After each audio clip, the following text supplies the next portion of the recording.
صباح الخير أو مساء الخير وقت ما بتشوفوا الفيديو. معاكم حاتم النجار. هتوقع معاكم النهاردة توقعات برج الجدي في الأسبوع اللي من 22 يناير لحد يوم 28 يناير. توقع أسبوعي هنتكلم فيه عن كل حاجة بالتفصيل لبرج الجدي. أسبوع مهم جدا جدا جدا، وانت هتشوفوا بعينيكم قد ايه الاسبوع ده مهم، هيفرق معاك كتير. وخلينا نبتدي ونقول يوم التلات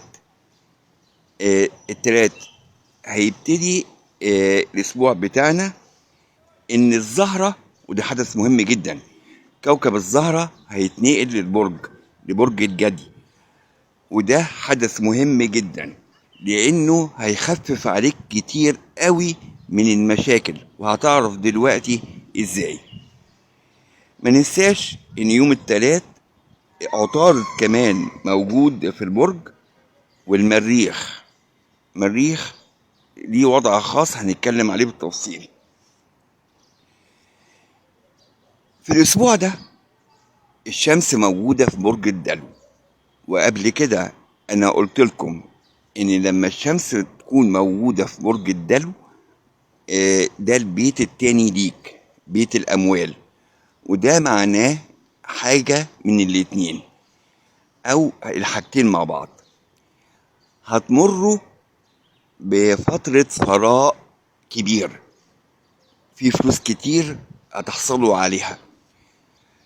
وعلى فكرة هيفضل كده الوضع فترة كبيرة قوي، هتكسبوا فلوس كتير فترة كبيرة قوي. ليه بقول الكلام ده؟ لأن ده النص التاني من حياتكم، وإن كمان بلوتو مشي خلاص بلا عودة. شكرا يا بلوتو. والزهرة موجودة في البرج عندكم لحد يوم 15 فبراير. فنتوقع الفترة دي هتكون فترة غنية جدا، فيها ثراء كتير هتحسوا بيه. المشاكل المادية بتاعتكم هتتحل، كمان هتكسبوا من الوظائف بتاعتكم، كل واحد حسب وظيفته وحسب مكانه. في شوية مضايقات الفترة يعني إيجابية بنسبة 90%، لكن في 10% شوية مضايقات بسيطة هيحلها كوكب الزهرة. يوم 22 القمر موجود في برج الجوزاء، وده بيحمل حاجتين، بيحمل اهتمام مالي، وبيحمل كمان تدبير صحي. هتلاقي بعض المشاكل الصحية اللي انت بتحاول تحلها، وفي نجاح مالي. طيب يوم 23 و 24 القمر هيكون موجود في برج السرطان، وللأسف ده برج معاكس ليك، ولكن بين قوسين اهو في اخبار حلوة جدا ممكن تسمعها بسبب وجود كوكب الزهرة في البرج بتاعك، برج الجدي. يوم 25 و 26 هيكون اكتمال القمر في برج الاسد، يعني شغل كتير قوي على ورق ومساعدات. عايز تخلص ورق او عايز حد يساعدك الفترة دي. نيجي بقى لمكافأة نهاية الخدمة، مكافأة نهاية الأسبوع.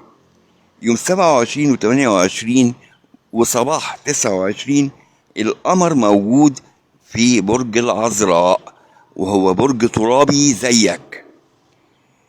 وكمان الزهرة عاملة مثلث فلكي مع برج الثور، وهو برج ترابي زيك. اللي عايز أقوله إن يوم 27 و 28 و 29 ده من الأيام الرائعة جدا، زي ما قلت لك من شوية بسيطة، مكافأة نهاية الأسبوع. هتحس إن الدنيا مختلفة، لأن كل الأبراج وكل العوامل والقمر والكواكب موجودين يا إما في برجك يا إما في برج ترابي زيك. والأبراج الترابية على وجه الخصوص بيكون ليها معاملة خاصة بينها وبين بعضها، بيخدموا بعض يعني.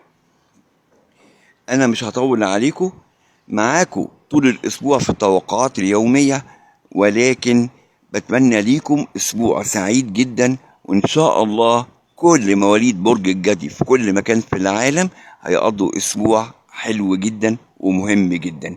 كنت معاكم حاتم النجار.